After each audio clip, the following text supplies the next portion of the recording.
자, 이번에는 관리 들어갑니다. 관리. 자, 관리는 암기할 게 꽤 많아요. 자, 첫 번째. 일단 관리를 크게 세 가지로 나눌 수 있죠. 기술적 측면의 관리, 경제적 측면의 관리, 법률적 측면의 관리. 그 중에 기술적 측면의 관리가 잘 나옵니다. 일단 기술적 측면의 관리는 시설 관리를 의미해요. 시설은 시설을 관리할 기술이 필요하잖아요. 기술적 관리. 그리고 시험에 자주 나오는 것들을 여기서 제가 선별했죠. 일단 토지의 경계를 측량합니다. 경계를 확정합니다. 그러면 측량 기술이 나와야 돼요. 기술적 측면. 그 다음에 건물과 부지의 부적응을 개선시키는 활동입니다. 그러면 기술적 측면이죠. 건물과 부지의 부적응을 개선시키는 활동, 그럼 뭐가 사례라 그랬어요? 자, 건물이 토지에 들어오면 토지에는 이제 사람이 활동하는 공간이 되는 거죠. 그래서 사람이 활동할 수 있도록 뭔가 정지 작업을 하고 배수 시설을 하고 다양한 포장 등의 다양한 시설을 설치합니다. 그래서 기술적 관리예요. 자, 그 다음에 부동산의 물리적 기능적 하자. 아주 잘 나오는 표현이에요. 부동산의 물리적 하자라는 건 항상 시설물이 파손되었어요. 이게 물리적 하자죠. 시설물의 파손. 그다음에 기능적 하자란 시설물의 고장을 의미해요. 그래서 부동산의 물리적, 기능적 하자 그러면 시설물의 고장, 시설물의 파손, 시설물의 고장 이렇게 해석이 되는 거예요. 그래서 경제가 아니라 기술입니다. 그 다음에 인사, 노무 나오면 항상 뒤에 비용을 넣으라고 그랬죠. 인사비, 노무비. 그래서 경제고요.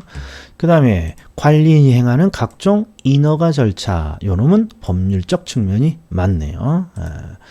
자, 그 다음에 두 번째 관리의 구분은 시설을 유지 보수하는 시설관리, 임대차 수익을 극대화하는 임대차 관리, 그 다음에 자산의 부동산을 자산으로서 자산의 가치를 불려주겠습니다. 이게 자산 가치죠.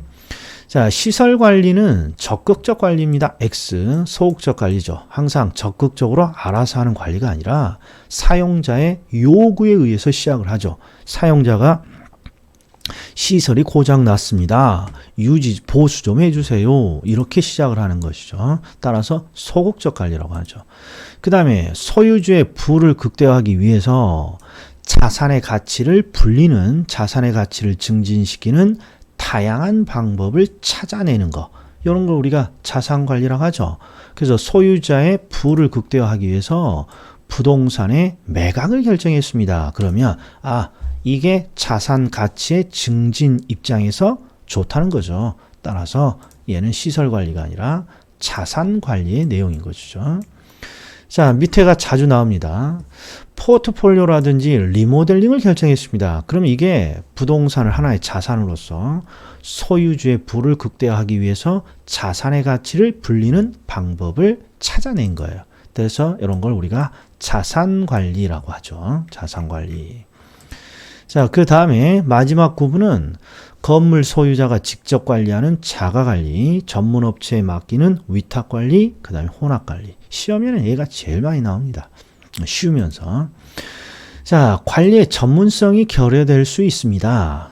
그러면 무조건 자가관리겠죠. 자가관리. 그런데 질문이 여기서 많이 온다 그랬어요. 관리와 자가관리라는 건 건물 소유자 혼자서 관리하는 게 아니라 건물 소유자가 자신이 책임하에 관리를 하는 거예요. 그러니까 관리 요원을 둘 수도 있는 거예요. 근데 자가관리야 크게 관료제라든지 시스템이 체계화되어 있지 않기 때문에 관리 요원들이 관리 사무에 안일해질 수 있다. 요렇게 출제한 게 요 기출 지문이에요.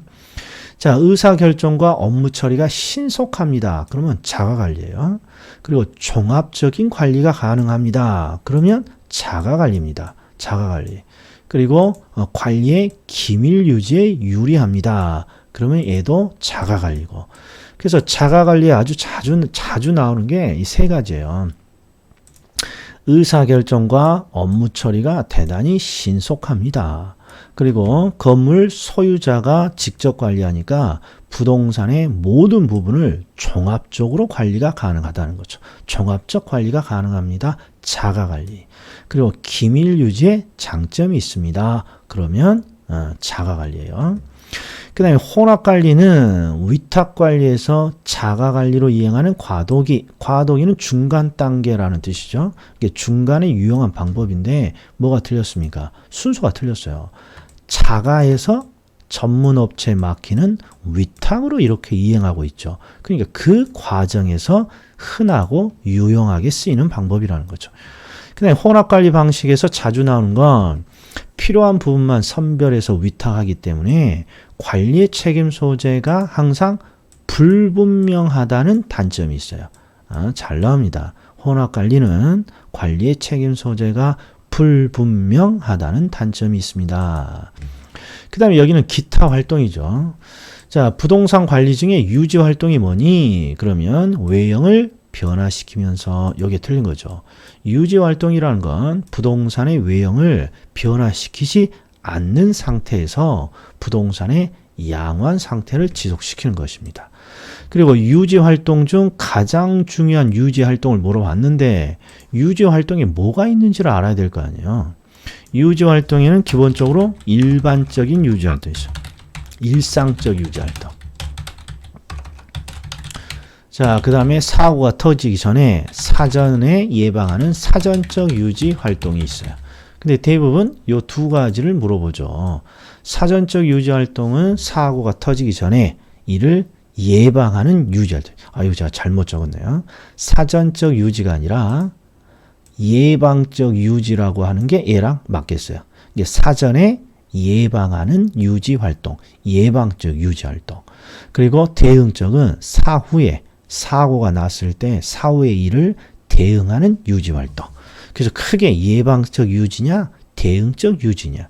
당연히 뭐가 중요하겠어요? 예방적 유지 활동이 중요하겠죠. 그 다음에 기본 임대료 이외에 총 수입의 일정 비율을 임대료로 지불합니다. 그러면 조임대차가 아니라 비율 임대차죠. 백화점 등 상업용 부동산에서 많이 활용되는 방식이죠. 그 다음에 부동산 마케팅입니다. 자, 첫 번째. 부동산 마케팅은 공급자 주도 시장이 형성되면서 중요성이 강조되었습니다. 틀렸죠? 소비자 중심, 소비자 주도 시장이 형성되면서 중요해진 거죠. 그 다음에 자, 마케팅 중에 고객 점유 마케팅 전략이 나와요. 그러면 항상 포인트를 잘 잡아야 돼요. 고객 점유 마케팅이 나오면 항상 대응되는 레벨이 있죠. 시장 점유 마케팅이니, 고객 점유 마케팅이니, 관계 마케팅이니 이걸 찾으라는 거예요. 근데 뒷문장이 공급자 중심의 마케팅이에요. 그럼 이것만 보더라도 시장 점유 마케팅이에요. 시장 점유. 항상 공급자 중심의 마케팅, 시장 점유 마케팅. 그 다음에 소비자 중심의 마케팅, 고객 점유 마케팅. 자, 공급자 중심의 마케팅으로 시장을 선정하고 틈새 시장을 점유합니다. 시장 점유 마케팅이 맞네요. 그 다음에 시장 점유 마케팅에서 시험에 자주 나오는 게 STP죠. STP. 그러니까 시장 세분화가 나오면 이게 STPS잖아요. 그러니까 항상 시장 세분화가 나오면 시장 세분화니 목표 시장을 설정하는 타겟팅 과정이니 위치를 설정하고 차별화를 하는 포지셔닝의 단계니 이걸 구별하라는 거예요. 그래서 요 3번 지문을 봤더니 마케팅 활동을 수행하기 위한 구매자 집단을 세분합니다. 그러니까 지금 구매자 집단을 세분하는 거니까 시장 세분화가 맞네요. 그 다음에 4번. 자, 세분화된 수요자 집단에서 경쟁 상황과 능력을 고려해서 가장 자신 있는 수요자 집단을 찾아낸다. 이 가장 자신 있는 수요자 집단이 바로 목표 시장이죠. 그러니까 얘가 바로 표적 시장 선정 전략이네요. 맞았죠. 그 다음에 포지셔닝이 나왔어요. 포지셔닝은 위치를 설정하다. 그 다음에 차별화를 하다. 위치를 설정하는 이유는 차별화를 위한 거죠. 세분된 시장에서 기업의 목적에 맞는 시장을 선택합니다. 그럼 이게 목표 시장 설정 타겟팅이죠. 그 다음에 6번. 동일한 표적 시장을 갖는 다양한 경쟁자들 사이에서 항상 시작이 이렇게 돼요. STP는 자, 기업이 무조건 시장을 쪼갭니다. 왜 쪼개니? 그러면 쪼갠 시장에서 목표 시장을 설정하기 위한 거예요. 그래서 목표 시장을 딱 설정해요. 목표 시장. 근데 목표 시장에서도 이미 다양한 경쟁자들이 이미 존재한단 말이에요. 그래서 기존과 같은 동일한 패턴으로는 이길 수 없는 거예요. 목표 시장에서. 그래서 자신만의 어떤 위치를 다시 설정하는 거예요. 위치. 그리고 이 위치를 다시 설정하는 이유는 차별화를 위한 거죠. 다른 경쟁자들과의 차별화를 위해서. 그러니까 여기는 포지셔닝이 들어와야죠. 포지셔닝. 그 다음에 마케팅 믹스는 4P 믹스를 말합니다. 4P 믹스. 그러면 4가지 P, 즉 제품, 가격, 유통 경로, 그 다음에 프로모션인 촉진. 그런데 자, 요 7번 지문은 위치, 방위, 층, 지역 등에 따라 다른 가격으로 판매하는 정책입니다. 자, 이건 시사적으로 꼭 알아둬야 돼요. 우리가 흔히 아파트를 보면 아파트가 동일한 아파트더라도 층수에 따라 가격이 차이가 있고 남향이냐 동향이냐 뭐 베이며 투베이냐 쓰리베이냐 뭐 이런 거에 의해서 아파트의 가격이 조금씩 차이가 있다고요. 이런 걸 우리는 뭐라 그래요? 신축 가격이라고 해요. 신축 가격. 그리고 이런 신축 가격을 설정하는 정책을 가격의 신축성을 부여하는 정책입니다. 이렇게 부르는 거예요. 그래서 얘가 시가 정책이 아니라 가격 신축성 정책입니다. 자, 촉진이 나왔어요. 프로모션은 촉진 말 그대로 뭔가 판매를 부흥시키는 거예요. 근데 판매를 부흥시킨다는 해석을 출제자가 이렇게 해놓은 거죠. 표적 시장의 반응을 빠르고 강하게 자극 유인합니다. 자, 어떤 반응을 유인하고자 할까요? 내 물건 많이 사달라는 거죠. 뭐 광고라든지 홍보라든지 이런 걸 통해서 소비자들이 내 물건을 많이 사도록 강하게 자극 유인합니다. 이 판매 촉진 같습니다. 그 다음에 경품 제공 또는 추첨, 요거 바로 프로모션이죠. 유통 경로 전략이 아니라 프로모션입니다. 그 다음에 마케팅 믹스는 네 가지 요소들을 섞는다는 거 아니에요. 그래서 촉진 관리네요. 촉진 관리. 마케팅 믹스 중 촉진 관리. 바로 요 놈이에요. 프로모션. 자, 프로모션에는 판매 유인과 직접적인 인적 판매 등이 있습니다. 자, 우리 촉진에는 네 가지가 있어요. 등이라고 했으니까 광고, 홍보, 그 다음에 인적 판매, 그 다음에 기타 판매 촉진. 기타 판매 촉진으로 자주 나오는 게 경품을 제공한다, 사은품을 제공한다, 모델하우스 온, 견본주택을 온 사람들을 대상으로 뭐 추첨을 한다, 이런 것들이죠. 네, 옳은 질문입니다. 자, 그 다음에 부동산 마케팅 전략에서 시장 점유 마케팅 전략이라고 나왔어요. 그럼 대비되는 개념, 시장 점유냐, 고객 점유냐, 관계 마케팅이냐, 요거 찾으라는 거죠. 근데 뒷문장을 봤더니 소비자의 구매의사 결정 과정, 소비자와의 심리적인 접촉, 전부 다 소비자잖아요. 소비자. 즉 고객 점유 마케팅입니다. 그럼 하나만 더. 소비자의 구매의사 결정 과정을 하나의 원리로 만들어 놓은 게 있죠. 이게 바로 아이다 원리죠. AIDA. 그래서 암기는 고객은 아이다. 이렇게 했잖아요. 아이다 원리. 그 다음에 관계 마케팅은 공급자와 소비자 간의 관계를 지속적인 관계로 유지하겠습니다. 그러면 이게 관계 마케팅이죠. 자, 이번에 중개론이에요. 중개론은 뭐가 시험에 나올지 딱히 솔직히 모릅니다. 법조문에서 출제자가 내고 싶은 거 내니까. 그래서 이건 나중에 제가 시험이 막판에 오면 제가 한번 한 법조문 중에 한 6개 정도 딱 찍어서 그것만 하고 들어가는 게 좋은 전략입니다. 자, 일단 지금까지 나온 거 한번 보자고요. 중개계약. 자, 중개계약이 뭡니까? 중개계약이 뭐예요? 우리가 흔히 개업 공인중개사라는 말을 우리 법에서는 쓰고 있지만 우리 중개사 사장님들이죠. 자, 의뢰인, 중개 의뢰인과 중개사 사장님이 맺은 계약이 중개계약이죠. 뭘 목적으로 했겠어요? 중개를 해달라. 그리고 우리 중개사 사장님은 중개를 해주면 수수료를 다오. 이런 걸 계약의 내용으로 하고 있겠죠. 자, 한번 보겠습니다. 권리를 이전하고자 하는 중개 의뢰인하고 권리를 취득하고자 하는 중개 의뢰인. 말도 안 되는 거죠. 항상 중개 의뢰인과 그 다음에 공인중개사 또는 개업 공인중개사 간에 체결되는 계약이겠죠. 그 다음에 중개 의뢰인이 무엇입니까? 개업 공인중개사와 일반 중개 계약을 체결하였다고 하더라도 중개 대상물의 거래에 관한 중개를 다른 개업 공인중개사에게 의뢰할 수 있습니다.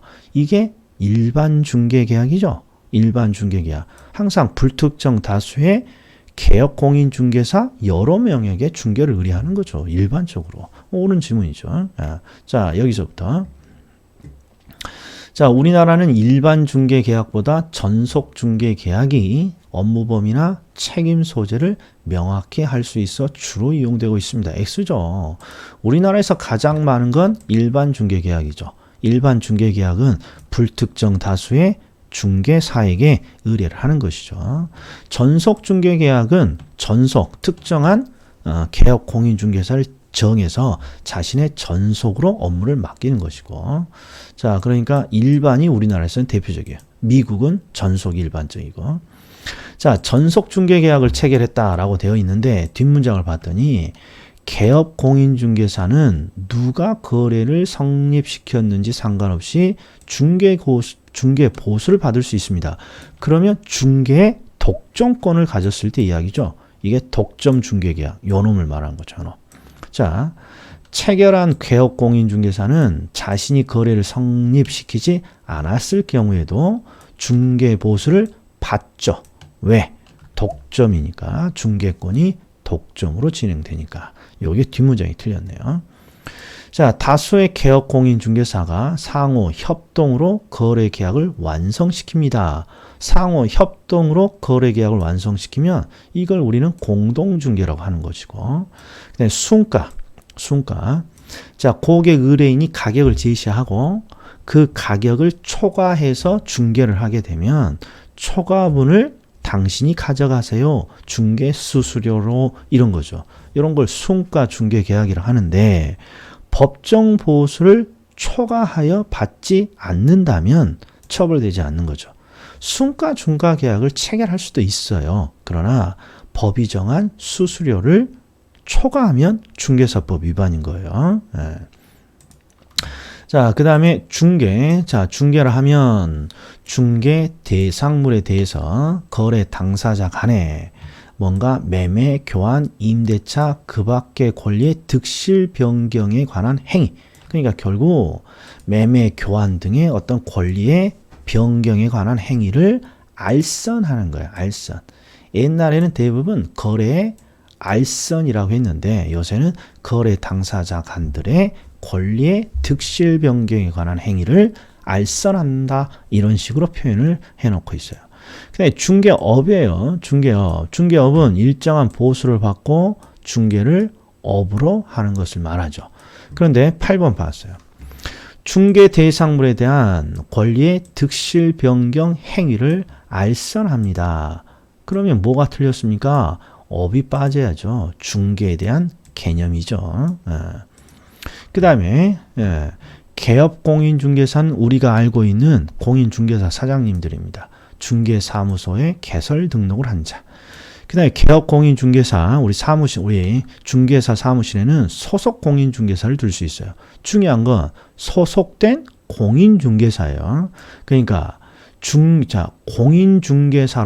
공인중개사로서, 즉 개업 공인중개사에서 소속된 공인중개사로서 중개 업무를 수행하거나, 공인중개사니까 중개 업무를 수행할 수도 있겠죠. 그 다음에 개업 공인중개사의 중개 업무를 보조할 수도 있겠죠. 그 다음에 중개보조. 중개보조인이라 하면 공인중개사가 아닌 자라는 게 포인트예요. 공인중개사가 아니고 어떤 업무를 할 수 있습니까? 중개 대상물에 대한 현장 안내나 일반 서무 등, 이거 단순한 업무라고 돼 있어요. 단순한 업무, 법이. 자, 그래서 9번을 보세요. 중개보조인이라고 해놓고, 자, 개업 공인중개사에 소속은 되어 있죠? 자, 소속 공인중개사나 중개보조인이나 다 소속은 되어 있는 거예요. 개업 공인중개사에. 그런데 어떤 일을 하느냐 요걸 잘 봐야 돼요. 현장 안내 단순한 업무고 계약서 작성 이건 아니겠죠. 계약서 작성은 공인중개사 자격증이 있는 사람이 해야겠죠. 자, 그래서 9번이 틀린 거예요. 자, 여기까지. 자, 관리와 마케팅, 그 다음에 중개 이런 것들은 단순 암기가 반드시 필요합니다. 나중에 하지 마시고 미리미리 좀 유튜브 보면서 암기를 좀 해주세요. 자, 다음에 뵙겠습니다.